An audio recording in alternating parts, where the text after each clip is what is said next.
Olá, meus queridos, a graça e a paz do nosso Senhor Jesus Cristo. Vamos dar sequência à nossa série devocional. Hoje, no livro de Atos, capítulo 7, vamos ler o capítulo todinho. O texto é bem grande, então presta bastante atenção. Depois nós vamos fazer uma meditação em cima desse texto. Vamos lá. Então, o sumo sacerdote perguntou a Estevão: são verdadeiras estas acusações? A isso ele respondeu: irmãos e pais, ouçam-me. O Deus glorioso apareceu a Abraão, nosso pai, estando ele ainda na Mesopotâmia, antes de morar em Harã, e lhe disse: saia da sua terra e do meio dos seus parentes e vá para a terra que eu lhe mostrarei. Então ele saiu da terra dos caldeus e se estabeleceu em Harã. Depois da morte de seu pai, Deus o trouxe a esta terra onde vocês agora vivem. Deus não lhe deu nenhuma herança aqui, nem mesmo o espaço de um pé, mas lhe prometeu que ele e depois dele seus descendentes possuiriam a terra, embora naquele tempo Abraão não tivesse filhos. Deus lhe falou desta forma: seus descendentes serão peregrinos numa terra estrangeira e serão escravizados e maltratados por 400 anos. Mas eu castigarei a nação a quem servirão como escravos e depois sairão dali e me adorarão neste lugar. E deu a Abraão a aliança da circuncisão. Por isso, Abraão gerou Isaque e o circuncidou ao 8º dia depois do seu nascimento. Mais tarde, Isaque gerou Jacó e os 12 patriarcas. Os patriarcas, tendo inveja de José, venderam-no como escravo para o Egito, mas Deus estava com ele e o libertou de todas as suas tribulações, dando a José favor e sabedoria diante do faraó, rei do Egito. Este o tornou governador do Egito e de todo o palácio. Depois houve fome em todo o Egito e em Canaã, trazendo grande sofrimento, e os nossos antepassados não encontravam alimento. Ouvindo que havia trigo no Egito, Jacó enviou nossos antepassados em sua primeira viagem. Na segunda viagem deles, José fez-se reconhecer por seus irmãos, e o faraó pôde conhecer a família de José. Depois disso, José mandou buscar seu pai Jacó e toda a sua família, que eram 75 pessoas. Então Jacó desceu ao Egito, onde faleceram ele e os nossos antepassados. Seus corpos foram levados de volta a Siquém e colocados num túmulo que Abraão havia comprado ali dos filhos de Amor por certa quantia.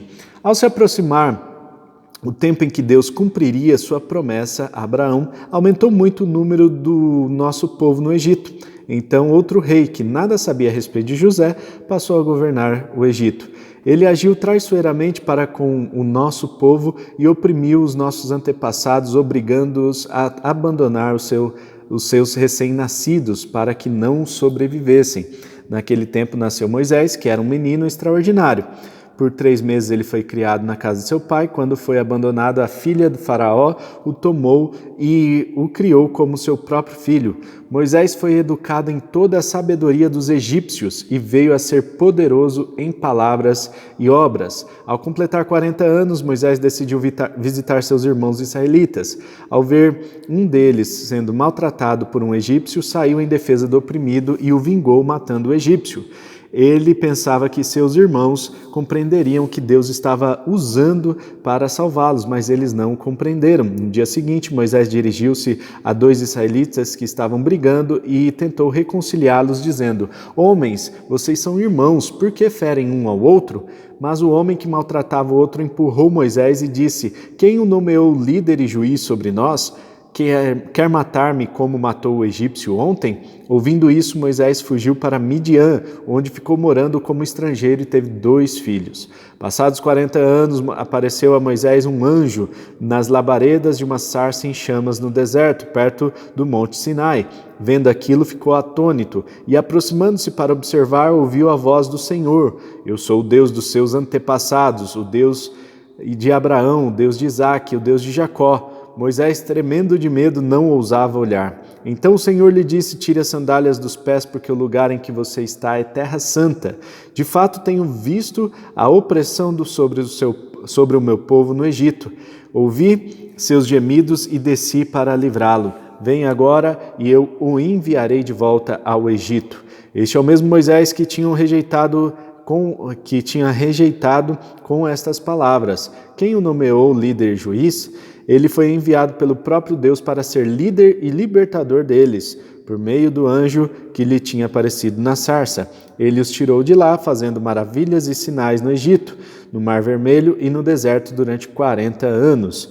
Este é aquele Moisés que disse aos israelitas: Deus lhes levantará dentre seus irmãos um profeta como eu. E ele estava na congregação no deserto com um anjo que lhe falava no Monte Sinai e com os nossos antepassados, e recebeu palavras vivas para transmiti-las a nós. Mas nossos antepassados se recusaram a obedecer-lhe, ao contrário, rejeitaram-no e em seu coração voltaram para o Egito.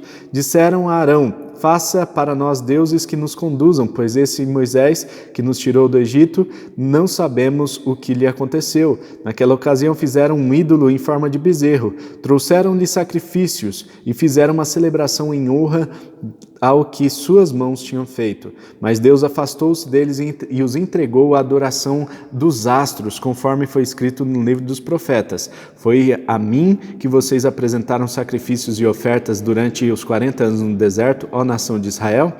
Ao invés disso, levantaram um santuário de Moloque e a estrela do seu deus Renfã, ídolos que vocês fizeram para adorar. Portanto, eu os enviarei para o exílio, para além da Babilônia. No deserto, os nossos antepassados tinham o tabernáculo da aliança, que fora feito segundo a ordem de Deus a Moisés, de acordo com o modelo que ele tinha visto. Tendo recebido o tabernáculo, nossos antepassados o levaram sob a liderança de Josué, quando tomaram a terra das nações que Deus expulsou diante deles. Este tabernáculo permaneceu nesta terra até a época de Davi, que encontrou graça diante de Deus e pediu que lhe permitisse providenciar uma habitação para o Deus de Jacó. Mas foi Salomão que lhe construiu a casa. Todavia, o Altíssimo não habita em casas feitas por homens. Como diz o profeta, o céu é o meu trono e a terra o estrado dos meus pés. Que espécie de casa vocês me edificarão, diz o Senhor? Ou, onde seria meu lugar de descanso? Não foram as minhas mãos que fizeram todas as coisas? Povo rebelde, obstinado de coração e de ouvidos, vocês são iguais aos seus antepassados, sempre resistem ao Espírito Santo. Qual dos profetas os seus antepassados não perseguiram? Eles mataram aqueles que prediziam a vinda do justo, de quem agora vocês se tornaram traidores e assassinos. Vocês que receberam a lei por intermédio de anjos, não lhe obedeceram. E no versículo 54 até o versículo 60 diz: ouvindo isso, ficaram furiosos e rangeram os dentes contra ele. Mas Estevão, cheio do Espírito Santo, levantou os olhos para o céu e viu a glória de Deus e Jesus em pé à direita de Deus. E disse: vejo os céus abertos, o Filho do Homem em pé à direita de Deus. Mas eles taparam os ouvidos e, dando fortes gritos, lançaram-se todos juntos contra ele, arrastaram-no para fora da cidade e começaram a apedrejá-lo. As testemunhas deixaram seus mantos aos pés de um jovem chamado Saulo. Enquanto apedrejavam Estevão, este orava: Senhor Jesus, recebe o meu espírito. Então caiu de joelhos e bradou: Senhor, não os consideres culpados deste pecado. E tendo dito isso, adormeceu. Meus irmãos, o texto é um pouco longo hoje, mas eu fiz questão de ler porque eu gostaria de enfatizar que o nosso devocional, o nosso estudo aqui é bíblico e, portanto, a Bíblia tem muito mais espaço do que a minha fala mesmo, né, do que a minha interpretação. Então nós temos que valorizar a palavra de Deus, temos sim que amar a palavra de Deus, e é muito gostoso quando a gente lê a palavra de Deus com a vida saltando dela para todos nós, né? Então, irmãos, o contexto é o seguinte: Estevão foi preso. Nós vemos aquela confusão que estava acontecendo logo depois da escolha dos 7, que eram os diáconos, aqueles que estavam servindo as viúvas e as mesas, né? Então, enquanto os apóstolos poderiam se dedicar ao ministério da oração e da palavra, logo depois disso, então, Estevão é preso e ele é levado ao Sinédrio para ser julgado. Ali, diante do Sinédrio, vemos falsas testemunhas foram levantadas, gente subornada para poder incriminar a Estevão. Estevão, então, tem a oportunidade de se defender e a defesa dele é descrita aqui no capítulo 7. Então, Estevão, em vez de se defender, ele traz uma mensagem, e é uma mensagem histórica, uma mensagem narrativa, uma mensagem que começa desde lá do início, do princípio das coisas, até o tempo em que eles estavam vivendo, até chegar em Jesus Cristo. Então ele começa falando desde Abraão, de como a fé começou, de como foi o relacionamento de Deus com Abraão e depois como tudo isso percorreu a história dos judeus até chegar os dias em que eles estavam vivendo.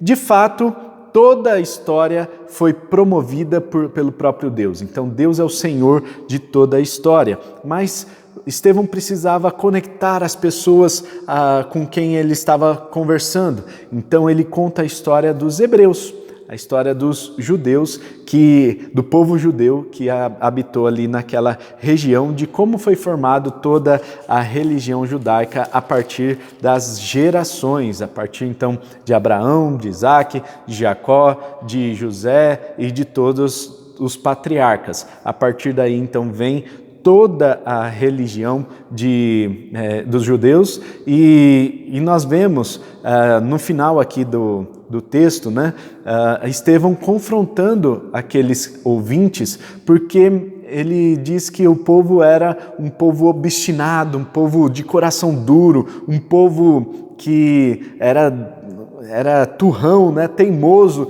em suas convicções, que eram coisas antigas. Mas essas coisas antigas é interessante de observar porque passava a geração, entrava a geração e saía a geração, era um povo de coração obstinado, coração duro, que era idólatra, essa tendência do ser humano, na verdade. Eu não diria que é só a tendência dos judeus daquela época, mas é uma tendência do ser humano, de uma forma geral, buscar a idolatria. E por causa disso, então, Estevão atribui aos exílios, né, o período de destruição e devastação que a terra dos judeus passou por causa da idolatria, por causa de ter abandonado os caminhos do Senhor. E nós vemos, irmãos, que aqueles que abandonam os caminhos do Senhor vivem de forma miserável. Essa é a grande verdade. Estevão foi só trazendo os fatos à tona, trazendo luz a toda a narrativa histórica, mostrando então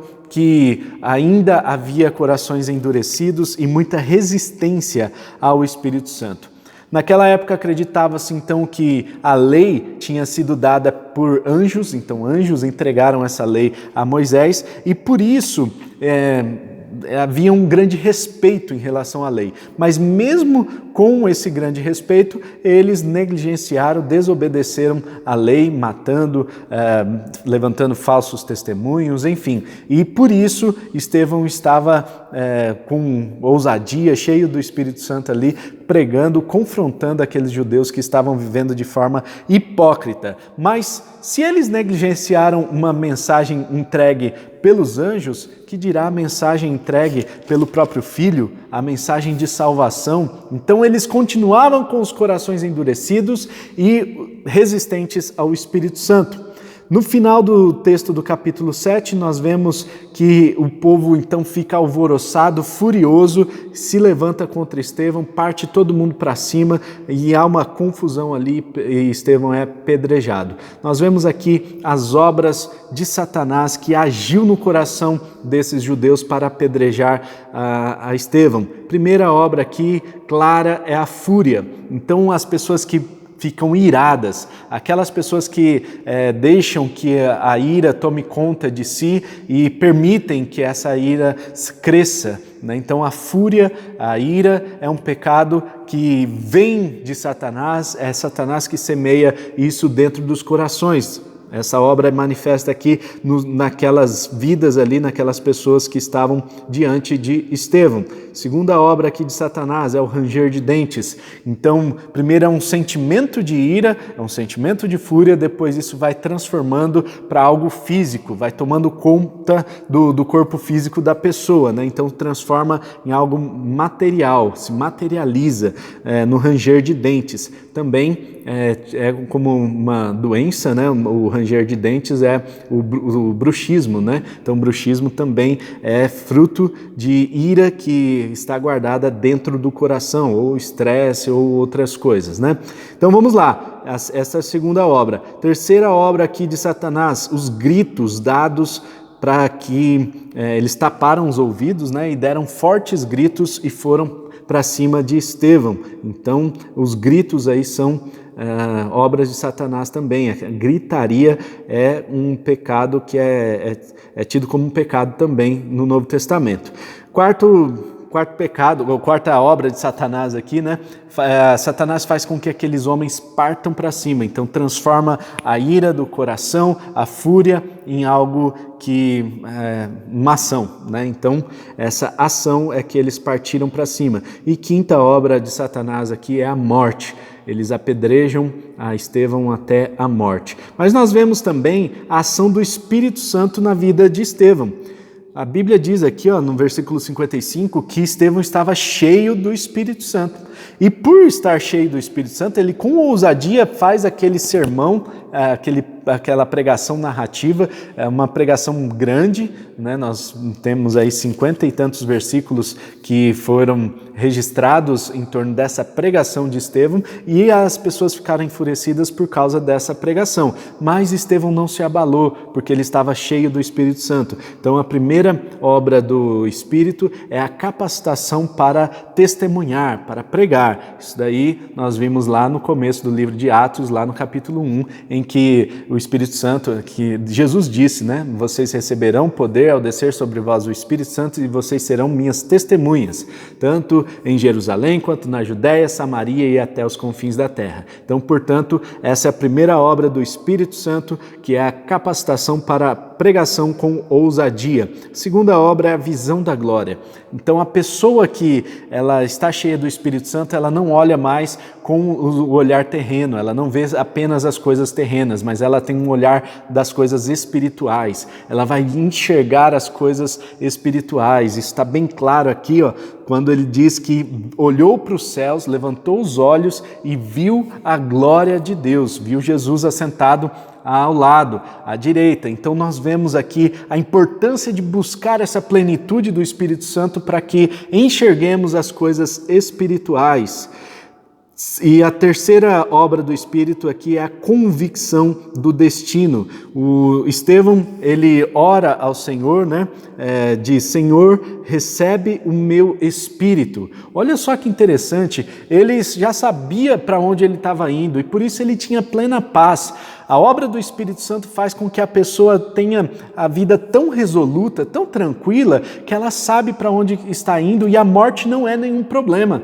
Isso é muito interessante, porque Jesus venceu a morte e ele venceu a morte e ressuscitou para nos mostrar que nós não precisamos nos preocupar, nós temos que ter plena paz. A morte, na verdade, é uma passagem para outra vida que nós teremos junto de Cristo para a glória do Senhor. Então, vemos aí a terceira obra do Espírito Santo é a convicção de destino e a quarta obra do Espírito é o perdão. Veja o que diz Estevão sobre aqueles que o apedrejaram. Senhor, não os consideres culpados deste pecado.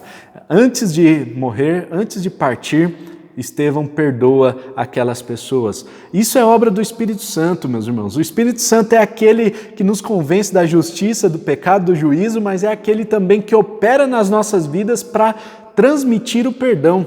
E é muito importante que a gente viva em paz, para que a gente morra em paz, e aí a gente possa experimentar essa graça superabundando nas nossas vidas. Amém? Vamos orar? Pai, muito obrigado a Deus por essa mensagem.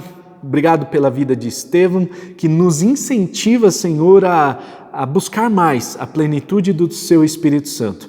Que nós possamos hoje, no dia de hoje, nos colocar na sua presença, buscar a plenitude do seu Espírito e experimentar, ó Deus, a visão das coisas espirituais, a visão da glória do Senhor, que possamos experimentar essa convicção do nosso destino, que possamos experimentar essa capacitação do Senhor para uma pregação ousada e também que possamos experimentar o perdão alcançando as nossas vidas e também a vida das pessoas ao nosso redor. Senhor, opera todos esses frutos em nossas vidas, que possamos ver a manifestação do seu Santo Espírito no dia de hoje, em nome de Jesus que nós oramos. Amém e amém. Amém? Não se esqueça de se inscrever no nosso canal, de compartilhar esse vídeo também com outras pessoas, ativa o sininho aqui embaixo para você ficar por dentro de todos os vídeos, tá bom? Eu não costumo mandar esse devocional para muita gente no WhatsApp, então se você quer receber esse devocional diariamente, ativa aqui o sininho, né, se inscreve no canal e você automaticamente vai receber as notificações dos vídeos que a gente posta aqui. Nós temos colocado vídeos praticamente todos os dias, de segunda a sexta a sábado, nós colocamos aqui os vídeos devocionais e nós temos outras séries que estamos lançando também, tá certo? Deus abençoe, gente, tamo junto, um abraço e tchau!